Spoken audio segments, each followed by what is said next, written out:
Hi, everyone. Mitch Jackson. Welcome to another episode of Wednesday Night Legal Marketing Live. My special guest tonight is Rebekah Radice. Rebekah, it's good to see you. How are you doing, my friend? It is so good to see you. Doing well, doing very well, considering.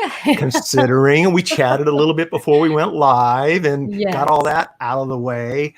But yeah, these are crazy times. And that's why I wanted to have you on, because what we're seeing are lawyers and doctors and CPAs and professionals that are really embracing social media to have conversations with their clients, to create new content. And I want to make sure everyone's doing it the right way. And so you're my professional that's going to take us by the hand tonight and help us do just that. For those of you joining us, share your comments, share your questions. We'll be monitoring them at this end. Please hit the share button and share this out with the world. And for those of you watching the recorded show, thanks for stopping by. Next week, stop by live. It's a lot more fun. Let me give Rebekah a proper introduction. This is the short version because I want to spend all of our time going over content with you. But if you're interested in creating followers instead of customers, if you're interested in learning how to move your audience from conversation to conversion, then you're at the right place. And we're talking to the right person. Rebekah is just an amazing individual, is a very giving individual. We've dealt with each other professionally off social media. And for that, Rebekah, you'll always have my utmost respect. And she's also the founder of Rebekah Radice Media, a premier training and development company. She's the author of Social Media Mastery, a comprehensive guide to strategic growth, and the creator of the Authority Matrix, a powerful personal branding tool used by Fortune 500 executives to leverage employee influence and advocacy. In addition to the above, and there's a lot of other things that Rebekah's doing, she's an internationally known keynote speaker who has been featured at over 200 different events, including the NATO International Summit. And you can learn more about Rebekah. And let me just play around with StreamYard right here at RebekahRadice.com. So if you guys want to learn more about Rebekah, just jump on over to her website when we're done and find out all that you can. I also want to give a shout out, and I'm going to do this each week, you guys, to a product or service who I want to support. And this week it's WordRake. WordRake is was brought to my attention by my dear friend, Nicole Abood, who's heading up the business development for WordRake. It's the first and only automated inline editing software for professionals. We use it, and it makes us better writers and come across better as lawyers in all of our Word documents. You guys can take the 30-second video overview. I invite you to join everyone over at WordRake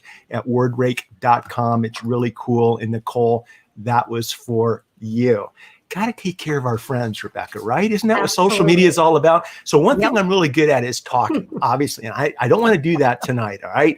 Because there's more to social media than talking. And I think tonight what we're going to do is talk about like the 7 golden rules of social media as they apply to professionals and, you know, dealing with our COVID-19 situation, right? Everybody's online right now. So Rebekah, talk to me and talk to us about the first golden rule of social media. Listening. You kind of set yourself up for that one, right? That's what I'm here for. Talking. But yeah, it's interesting. I'm sure you've seen just the huge shift happening on social media over the last several months as we've really recognized as a business, as anybody looking to make connection on social media, we need to do more listening than we have ever done before. And for me, it was interesting when COVID first happened. And of course, we're both in California.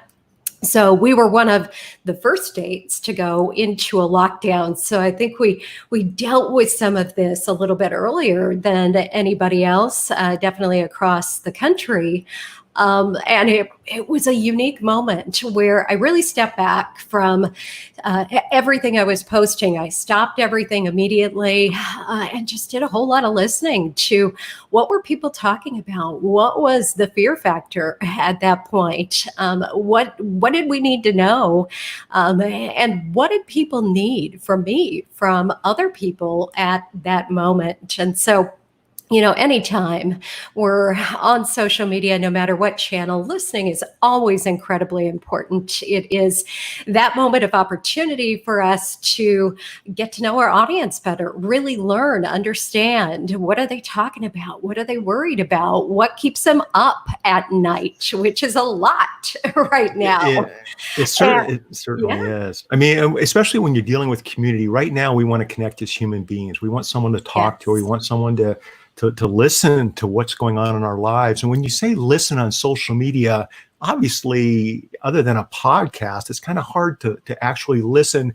You're talking about reading between the lines, right? Looking at what's being posted and what people are talking about, right? Yeah, that's a really great point, because yes, listening on, a social channel like, say, Facebook or Twitter, where mostly you're reading text-based posts, you're reading between those lines. You're seeing what's posted. You're seeing the conversations that are being had. So it's a little bit like research, really, where you're going in, doing some reconnaissance of what are those needs? What are those conversations that your audience is actively engaging with? So it could be looking at your competition to see what are they talking about, and then looking through. I don't know about you, but one of my favorite things is when I'm doing this research is to just dive into those comments, because that's where you see the raw and the reality of what's going on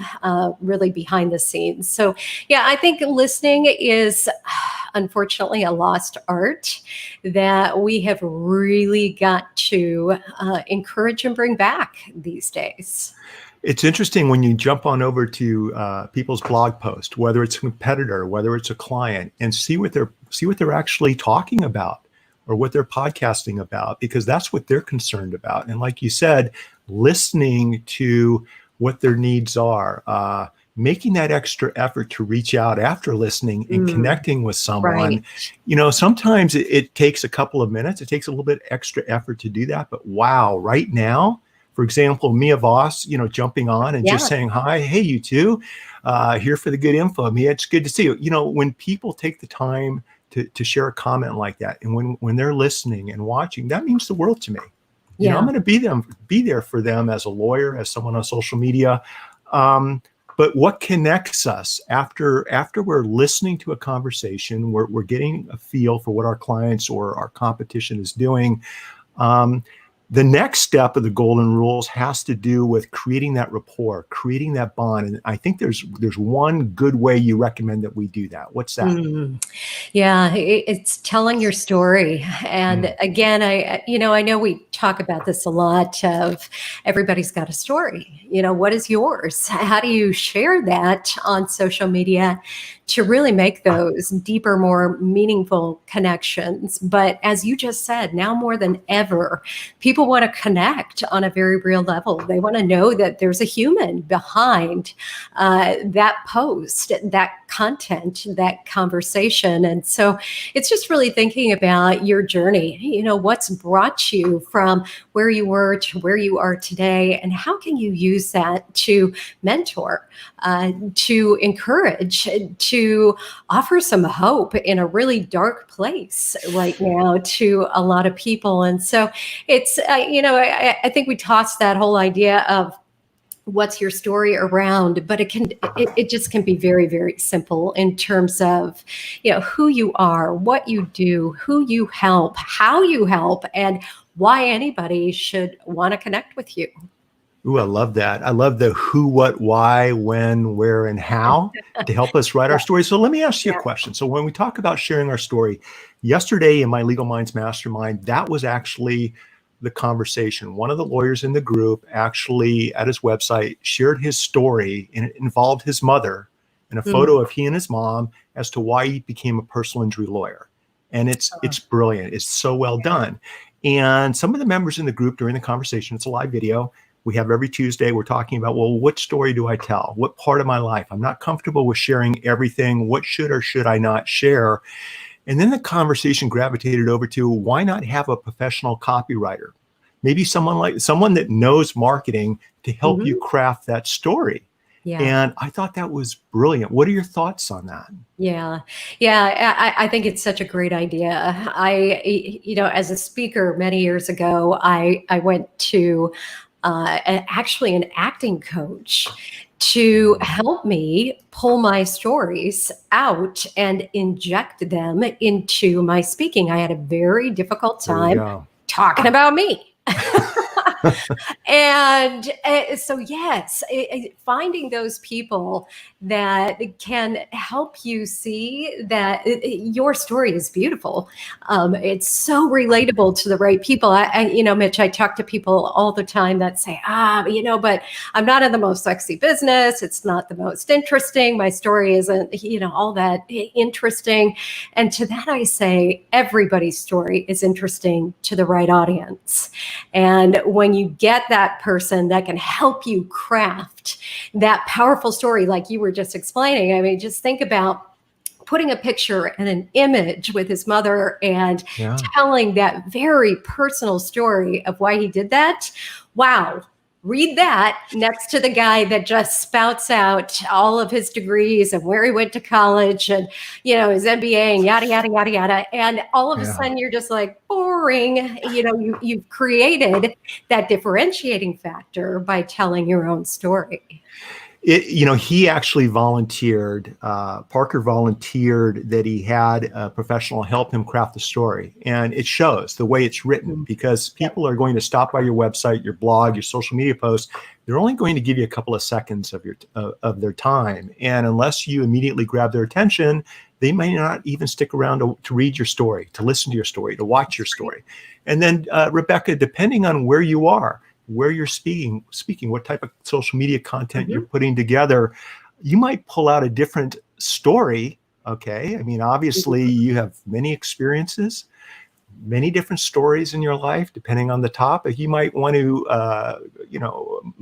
adopt the story that complements that particular presentation, right? That particular social media post. Yep.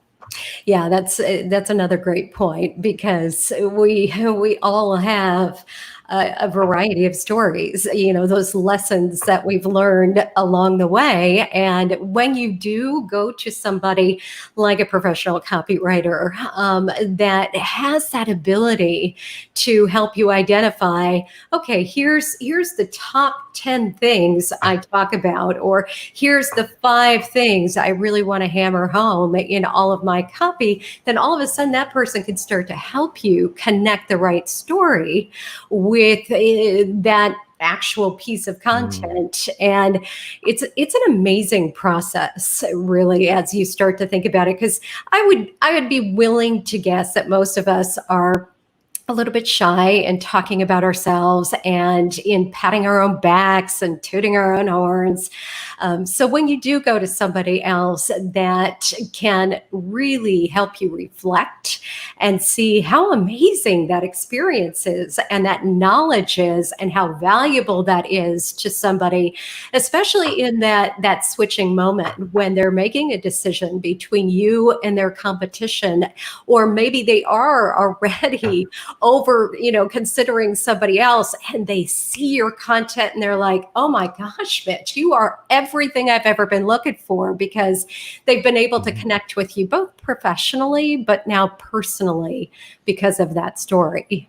What's interesting is Jay Garrett talks about telling your story makes you real and relatable. And one of the things that connected Jay, he's out of Texas, is that he and his sons ride and race motocross. And that's something that I've done for almost 40 years. And so we immediately connected on social media.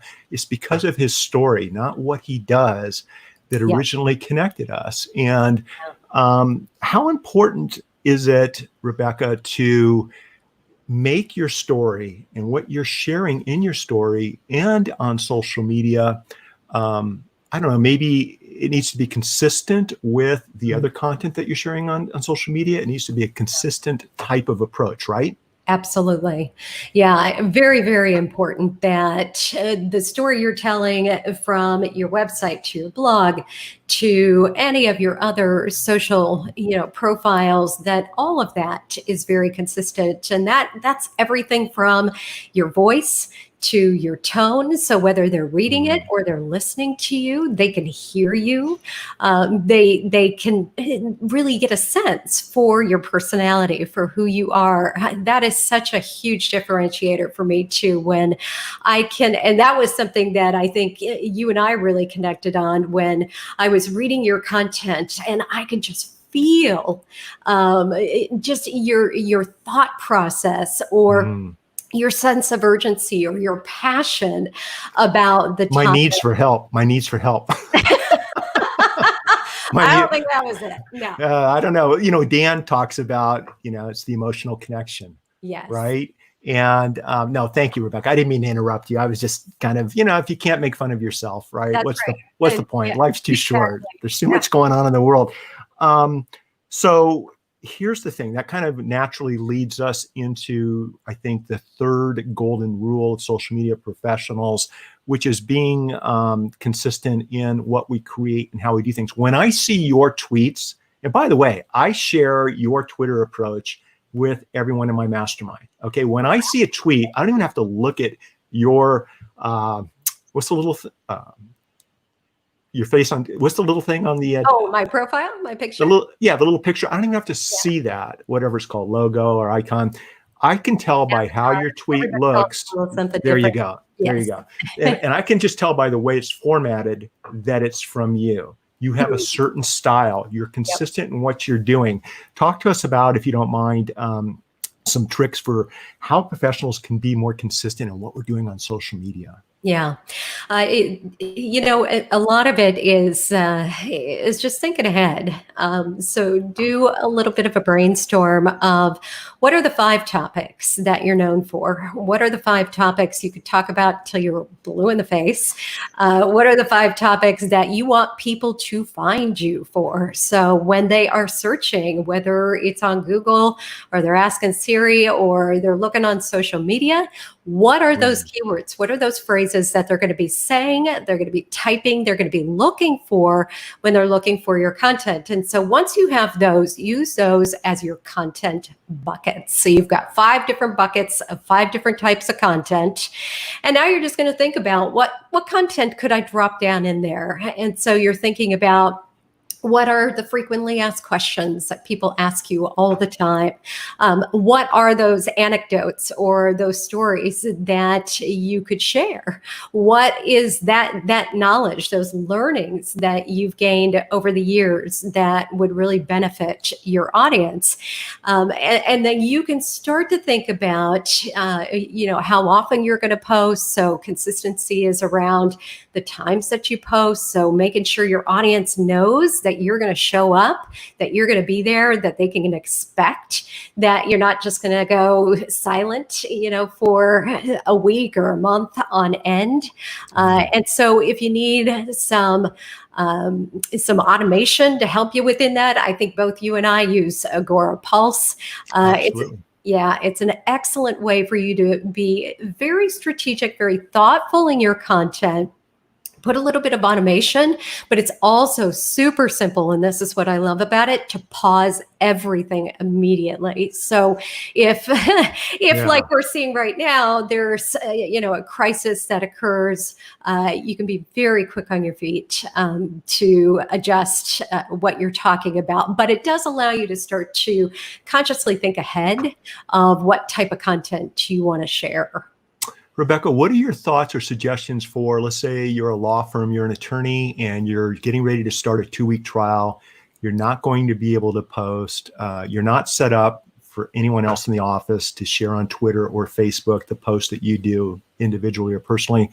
What's the best way to handle that? Do you share a message with your community and say, listen, I'm out of the office for the next 2 weeks in trial.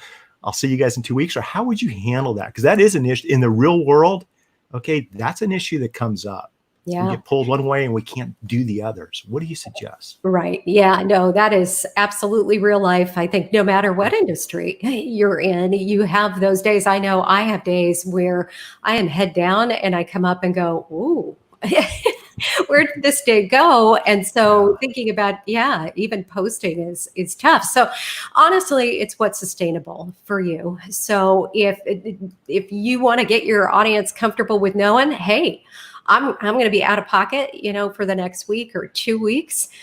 I see absolutely no problem with that. It's just being consistent in that approach and letting your audience know what you don't want to do is not have that setup, not set that expectation that I'm going to be gone. Otherwise, you leave people to their own thoughts. You leave them wondering, well, Mitch was here yesterday and now he's gone. And so that distrust starts to come in of, well, I don't know if I can actually expect you to be around all the time.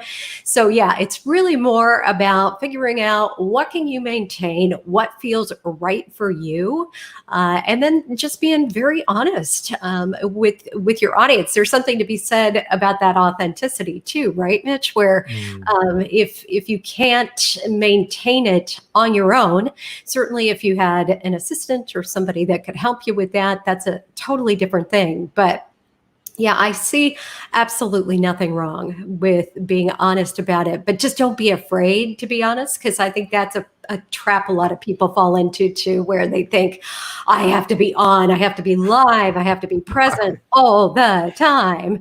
And so we trip ourselves up in thinking, I can't tell people that I'm going to be gone or that I'm taking a few days off or that I'm going to be in court for 2 weeks.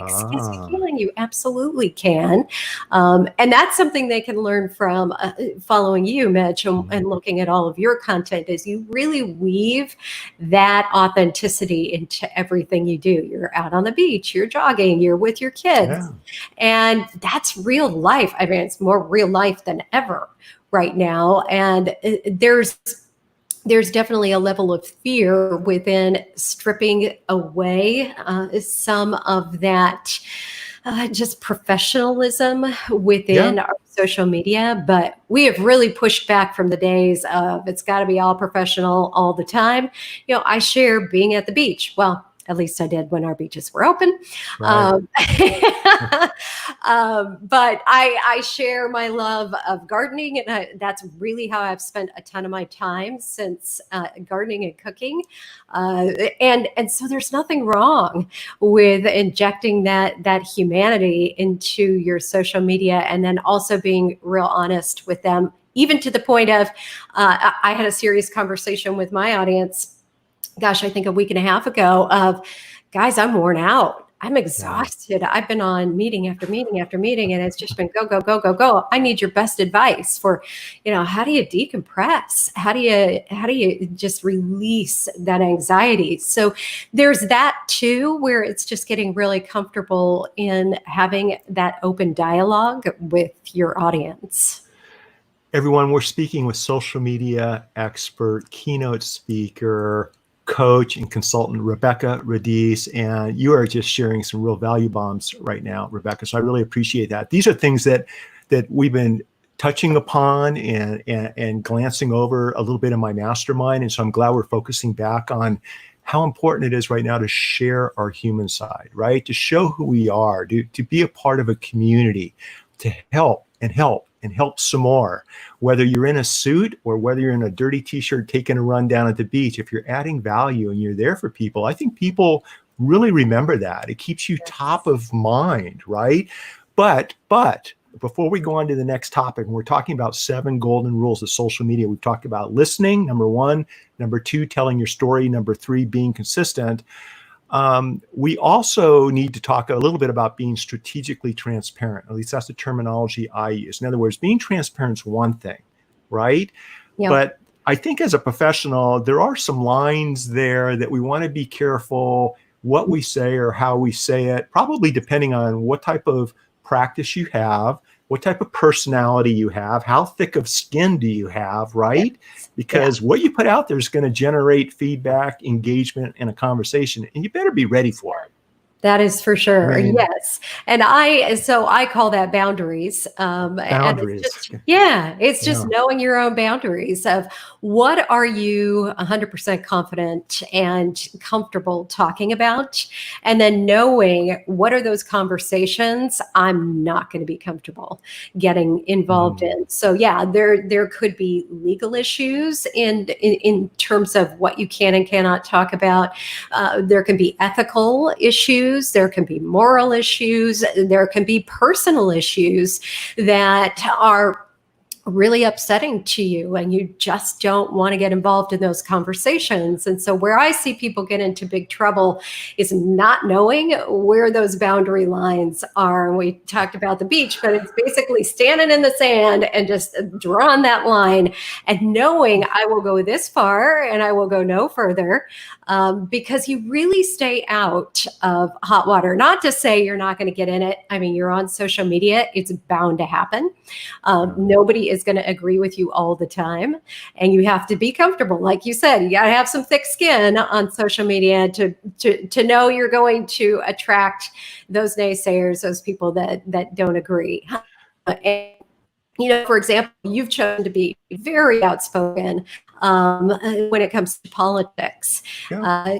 And so you knew full well you were going to have some pretty thick skin just based on what's going on within the United States right now. So again, no matter what topic it is, no matter how potentially volatile the topic, you do have to be very comfortable that what you're putting out there could receive some backlash. And are you okay with that? Is that something that you're prepared to deal with? Which goes back to that consistency too, because you do have to pop back in and respond and reply and interact with people and not just turn a blind eye because you don't want to hear what all of the, maybe potentially negative comments are.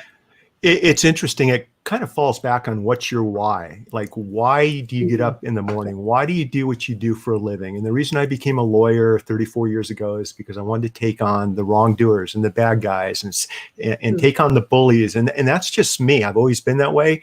So I'm not going to change just because this product called social media came out. Right. In other words, I embrace it. That's who I am. And whatever the issue or challenge is, what I found, Rebekah, and for those of you listening, is once I was true to myself, and it's like, this is what I want to share. This is what I want to talk about. And those people that get it, that's great. We're going to connect. I want them to be my clients. And people that don't like that, I don't really care. I don't want to represent them anyway. Once I gave myself permission to have that power, it just helped me sleep at night and helped me, I think, create some really good, compelling content. And that approach isn't right for everyone. You have to figure out what's right for you. But what I did notice, Rebekah, is that when and I think it's number 4 on our list, when I do that, but I keep my eye on the ball, regarding everything else that's happening for me, the practice of law, the issues that are coming out every day, new court cases, new client resolutions, I got to keep my eye on the ball and stay focused. Okay. Yeah. And talk to us a little bit about, it kind of plays with being consistent, but it does. Maybe differentiate between staying focused and being consistent. Yeah. So consistency is more showing up regularly and showing up in the same way to where no matter where people go, you are easily identifiable, that they just know that it's you without a shadow of a doubt. Whereas being focused is staying truly focused on your goals. Why are you using social media for your business? Is it to hop on and play time?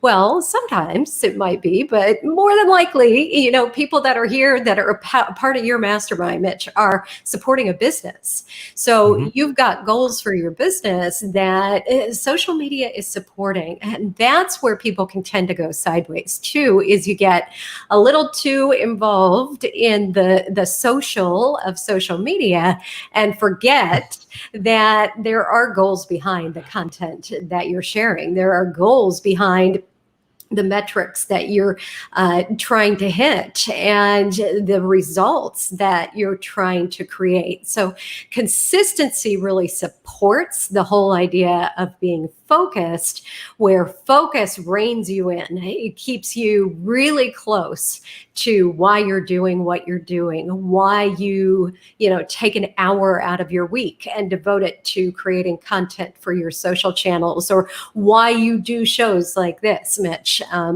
because it's supporting your why, it's supporting your business, it's supporting your mission and your vision.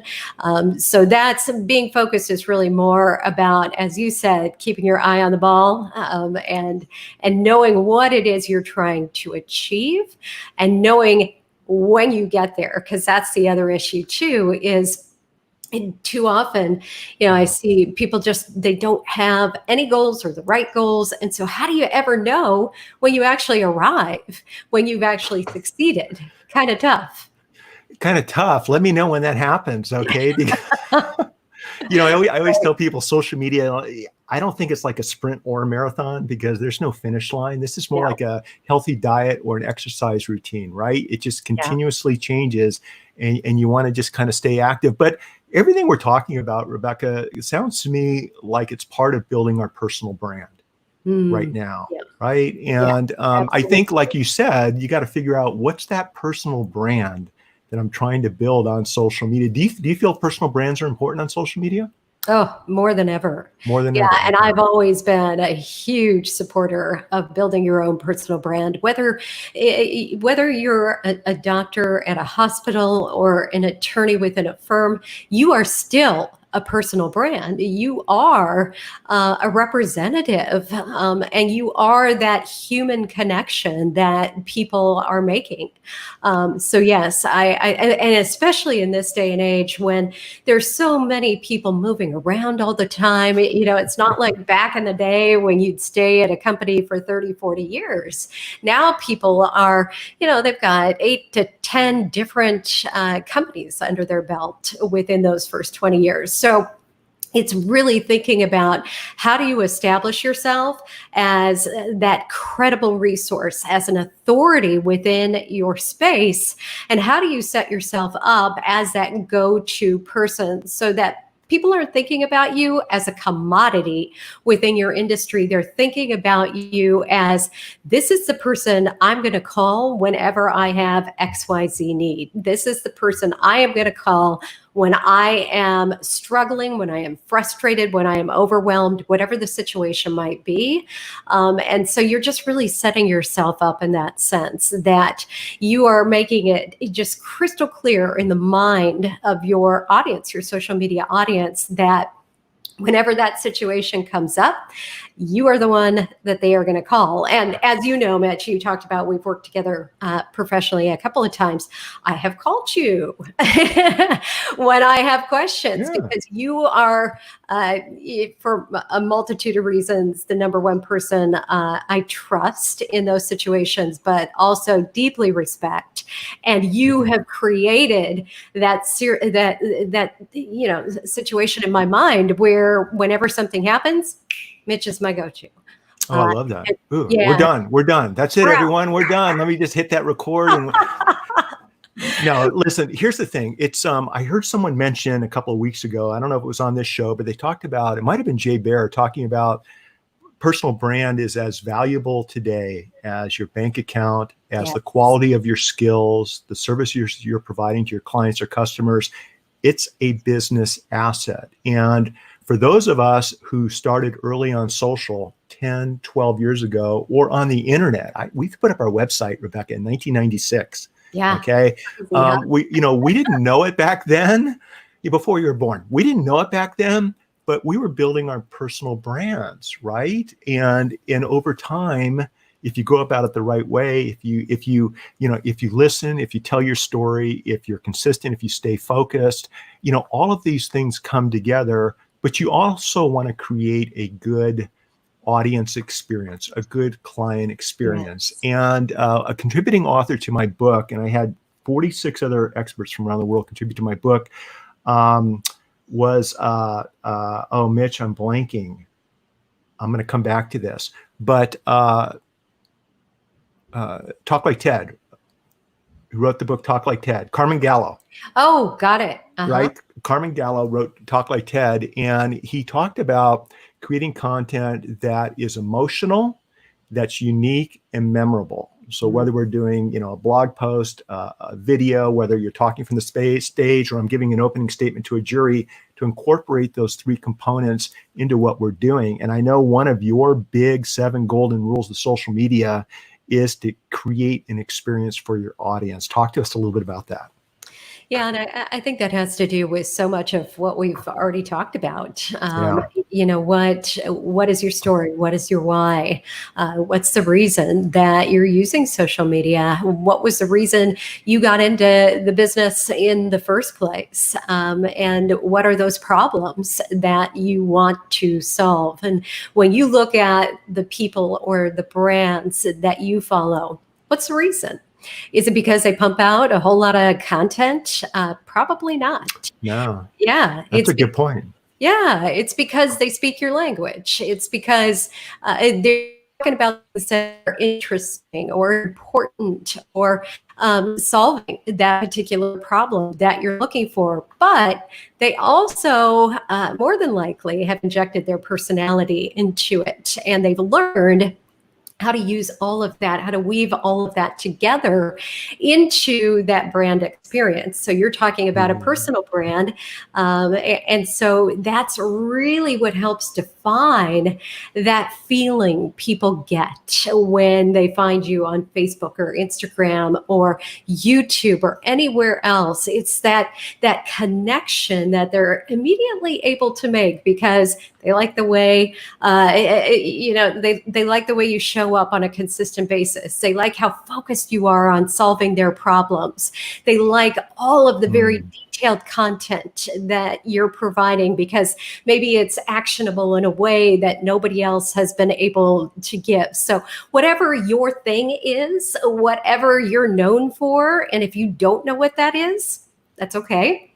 I would just get together with your family, with really close friends, people you really trust, and ask them, when you think of me, what's the one word that comes to mind? What is the one thing that really defines who I am? And then you're going to start to use that to create that experience that you've already created within your family. You've already created with your best friends. So now you're going to take that and let that kind of spill over into your social media, because that goes back to the authenticity we talked about and the fact that when you meet in real life, and I've had this happen on so many occasions, and I always take it as one of the biggest compliments. People say, Rebekah, you're exactly the same in real life as you are when I read your post or I listen to you on a Facebook Live. And that's exactly the experience you want to create for your audience. You want them to feel as if you've invited them into a very sacred space. You've invited them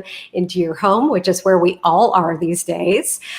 You've invited them into a conversation and just so much more. And it's amazing, Mitch, to me, the transformation that just simply taking the time to think about those things can make. It goes from reading posts that are very disconnected, maybe disjointed. It feels as if they're shouting at us, to that very easy conversational style of, wow, that person really gets me. They really know what I'm dealing with. You said something about asking family members, asking friends for their input. I think that's genius, because oftentimes what we think, we're sharing the message, we're sharing our experiences. It's not what other people are perceiving. Yes, that's such a great point too. I mean, well, you brought it up, and so I think for those of you listening, just based upon prior conversations with a lot of you, ask your family and friends, what's their experience with you? What do they see? And maybe has to do with your why. Maybe you can integrate your hobbies, your passions, some unique aspect of what type of law you practice into the experience that you're providing on social media. I really think it's important to ask third parties or ask a professional consultant, right? Someone who's trained to know what to look for. Yeah. Yeah, Yeah. exactly. Well, and it's enlightening. It can be a little hard to hear Wow. sometimes because you're right. We may perceive ourselves in a different way. And this goes to another, just a piece of advice or something you could ask your friends and family to do is just a little deep dive into your social channels. Say, hey, do me a favor, go read my last 10 posts on Facebook, watch my last 10 videos on YouTube, and pretend you don't know me. How do you feel? How do I make you feel? Do I make you feel heard? Do you feel as if I'm actually listening? So there's different ways you can get to the bottom of that, but be prepared for, some feedback. I always go back to Kim Scott and Radical Candor, whom I just adore, and be prepared for that radical, wrapped in love feedback that is going to really inform you on, hey, maybe here's some areas you could work on. It's a learning opportunity, and your tone just feels a little off or not as inviting as maybe you think it is. So there's so much good that can come out of doing something like that. But again, I think you go back to the thick skin. You do have to be okay with hearing and then being willing to take that in and make some adjustments. I'm going to do that. I'm going to take you up on that advice. I'm going to have people family members check out some of my last 5 or 10 posts and see what their feedback is. We have, a lot of lawyers are sharing and creating content while sitting behind the desk. And it's the same content that you see anytime you go to YouTube, anytime you go to Facebook. That's just what pops up. And so all you're doing is just kind of blending in. We have a friend of mine who's a lawyer in the group, the mastermind, Tina Willis out of Florida. She's a runner, and where she runs, there are alligators. Oh, and wow. So, it's fascinating. And so she'll share videos or live videos while she's running, and there'll be a gator in the background, and she'll stop and she'll frame it up. It's like, hey, I better run a little bit faster because I've got company. And what I've shared with Tina is she then will go into, a trending topic or something like what normally a lawyer might talk about from behind the desk while she's out on a run.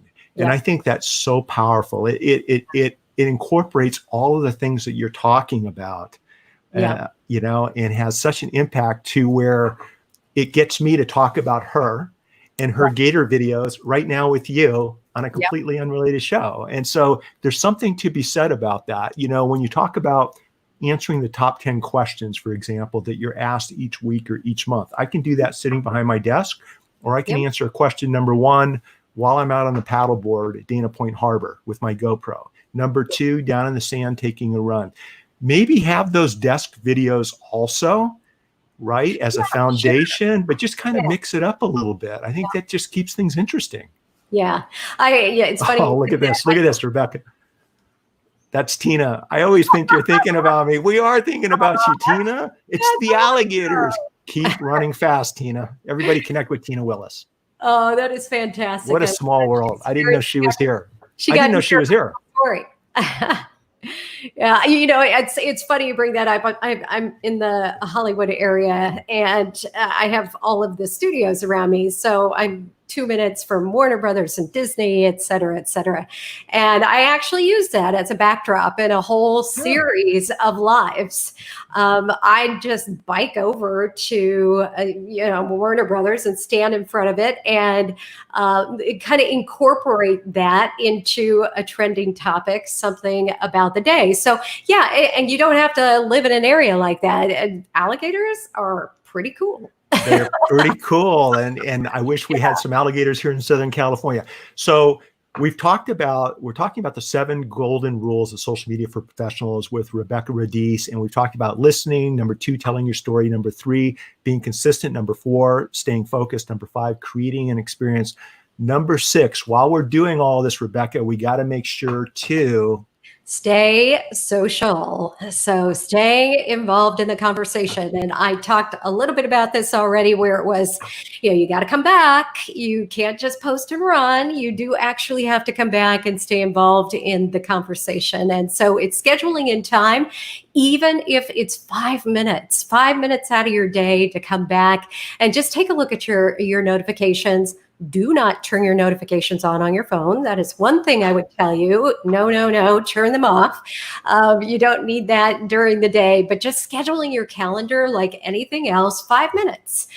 If you can do 5 and 5, so 5 at the beginning of the day before your day even starts, and then 5 at the end of your day, you again are building trust with your audience. You're letting them know, hey, I'm here. I'm in the conversation. I had somebody say to me yesterday, Mitch, and again, I take this as such a huge compliment. He said, Rebekah, I have watched you over the years build your business. And he said, I'm still amazed that you come back and reply to so many of my comments. And my comment back to him was, the second we forget who we were and who was there and who helped us build our business, well, what happens? It's all going to just crumble and disappear because we've completely lost touch with our audience. So that one is, as you can probably tell, I'm super passionate about, because you can never distance yourself so far away from what you're posting that you forget about the audience you're there to engage and interact with. I think the engagement part is so important, and that's where a lot of professionals drop the ball. They push, and that doesn't work on social media. You've got to be social. Like Rebekah says, you have to engage, and people appreciate it. You don't have to write a 10-paragraph response to something. Sometimes a thumbs up, a couple of words, they know that you've touched base with them. Emoji, GIF.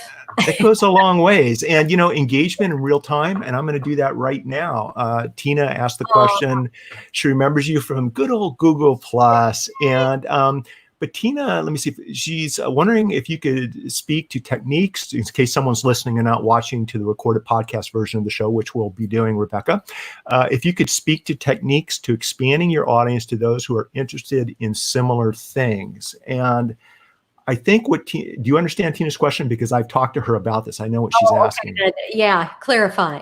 So what Tina's talking about is for someone that wants to build out their audience on social media. Okay, you and I already have over the years built fairly substantial audiences on the various platforms.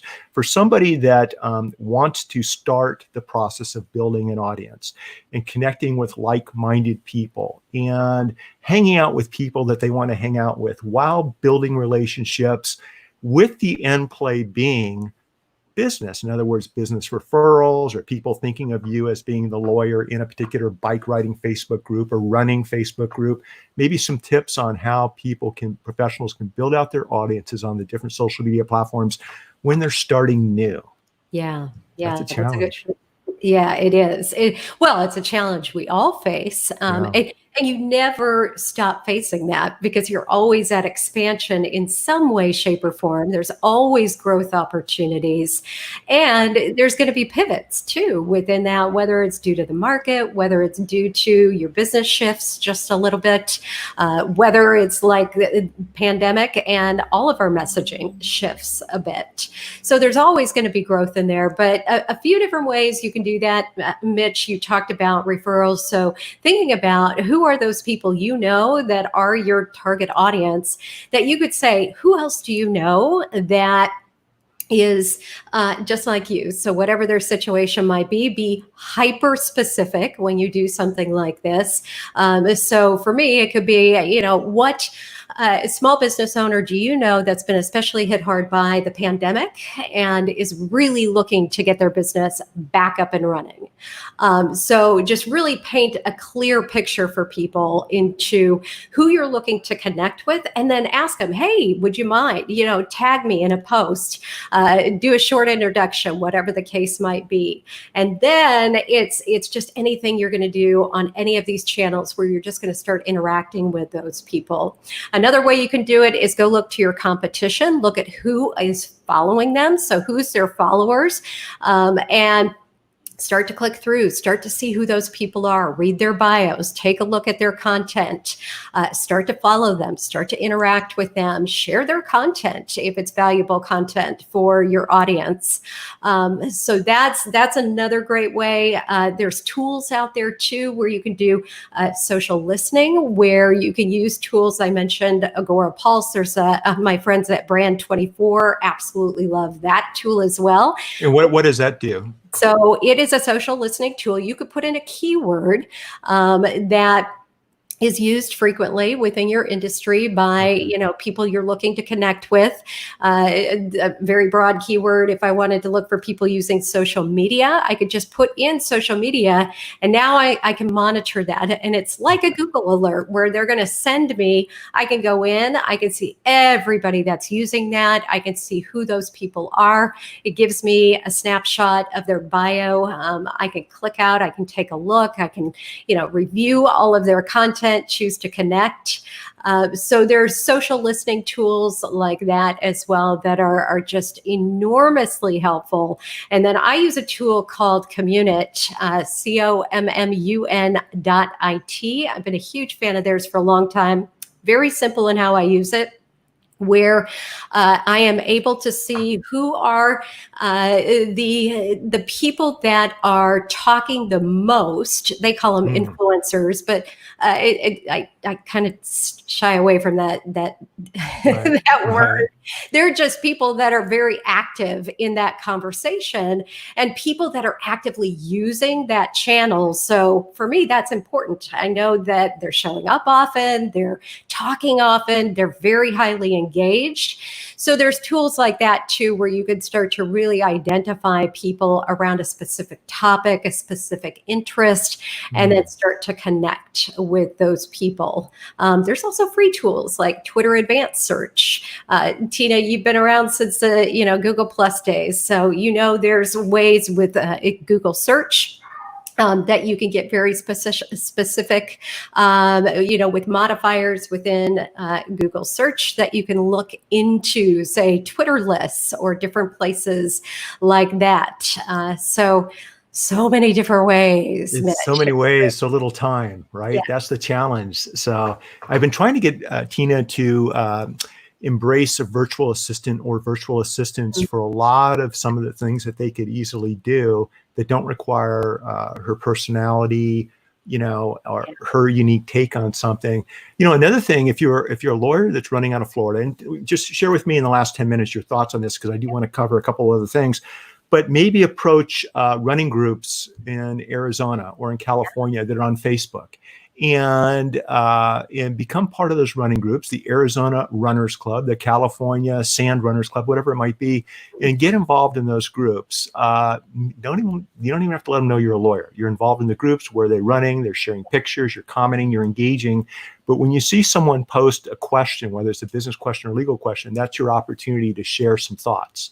Yeah. Right? And to build some rapport. And pretty soon you'll be known as that lawyer in that running club. Of course, you happen to be in Florida.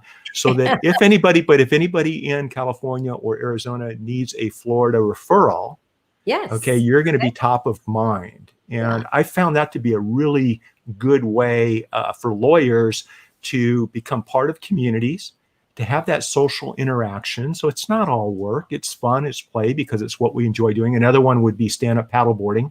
And then through those relationships, you can get referrals. Yes. And groups are great for that. And it's just that consistent interaction and commenting and responding to people, so that you're not spamming that group, but you are making it known, what you do. And the great part about any of our social channels is that as soon as you comment, what happens? You become a hyperlink. So people can click on you and they can go over and they can look at your profile and they can learn more about you, and maybe they click over to your website. So it just creates that opportunity that if you sit back in the shadows and you decide just not to get involved, that's the unfortunate downside too, where you've missed that opportunity, and more than likely your competition, they're out there and they're seizing this moment in time, or this moment on social media where we're all home. We're all gathered around our computers and spending more time on social media than ever. Thank you for saying that. I mean, this is the time to be proactive. Yes. This is not the time to do nothing. And before we shift real quick to the last of the 7 golden rules, one of the things I've noticed is, for example, if Tina in Florida, and she does get referrals from lawyers across the United States. That's why I'm using this specific example, because people will relate to this. If she posts in a California running group, how many of you get great ideas for opening statement at mile 5 of your 10-mile runs? That's where it just kicks in for me. The endorphins kick in, and that's where I figure out how I'm going to cross-examine an expert witness. You start posting things like that, and it starts conversations. And then other lawyers or professionals in the group will pick up on what you're saying, and that's where a unique thread takes place that leads to building a valuable relationship and referrals when it's all said and done. And that does roll over to number 7, our last golden rule. It's all about it is. It's keeping all it valuable. about keeping it valuable, and it goes back to that consistency and being there for your audience, knowing what their needs are, and not being afraid to share those moments, like running, or for me, I'm a cyclist, so I totally get what you're talking about, where you just have those aha moments. Oh yeah.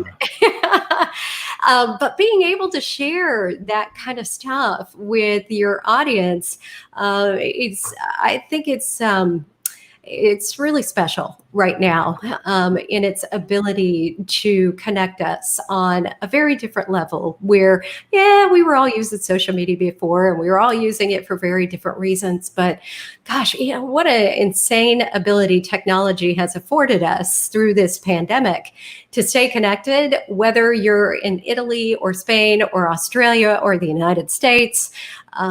We have maintained those connections, and more than that, I know mine have gotten even deeper, just because we've spent a little bit more time. We've been a little bit more open about what's going on in our world and what's happening with all of us, because we're all experiencing it at the same exact time. We want to connect as humans more so than ever. I mean, I shared a tweet earlier today where I was just kind of being transparent. I was getting stressed, not about anything in particular. I was tired. I didn't sleep last night, but I shared a tweet. I'm going for a run, and I think I shared a picture from the beach. And, people reached out to me publicly or privately by DM. Hey, Mitch, I'm glad I'm not the only one that's dealing with everything we have to deal with right now. I like the fact that you went for a run and you didn't have, 6 beers instead. and so you just kind of relate to people about what we're doing, and whether it's running or baking or art or whatever it is, there's something there that will connect all of us in some way. And when you share and you keep it valuable, oh my goodness, time and attention is so important right now. And like you said, Rebekah, when we keep it valuable, that's what it's all about. And you did that tonight. You shared some major value tonight with the 7 golden rules of creating social media content for professionals. And for that, I want to say thank you. Thank you from me, and thank you for our live and recorded audience. Rebekah, if anyone would like to reach out to you and follow up with a conversation, or retain you for your consulting services, or get you on stage or a virtual presentation, are you doing virtual presentations? Yes. Yeah. Okay. How can they get in touch with you? What's the best way? Yeah. So you've got my website, RebekahRadice.com. I am at Rebekah Radice anywhere on social. You are. And if you want to drop me an email, old school, Rebekah@RebekahRadice.com. It's really, really hard to find me. Yeah. And for those of you listening, RebekahRadice. Let me check the last comment of the day. Oh, thank you, Dan from Canada. Dan's out of Vancouver. Super cool, nice guy who's also a fellow bike rider, Rebekah, Ooh, just so nice. you know. So if you're ever up in there, I think it's Vancouver, maybe it's Toronto, but I think it's Vancouver. Dan, Vancouver is one of my favorite places, if that's where you're at. So gorgeous. Sorry, Dan, it's one or the other. At my age, I'm just glad I know my name. So listen, Rebekah, this was fantastic. And thank you for your time. Thank you for your expertise. And thank you for all you do in our social media communities to keep all of us moving forward. For that, we appreciate you. Thank you. Likewise. Thank you, All right. Mitch. Good night, everybody. Thanks for joining us. Bye-bye. Bye-bye.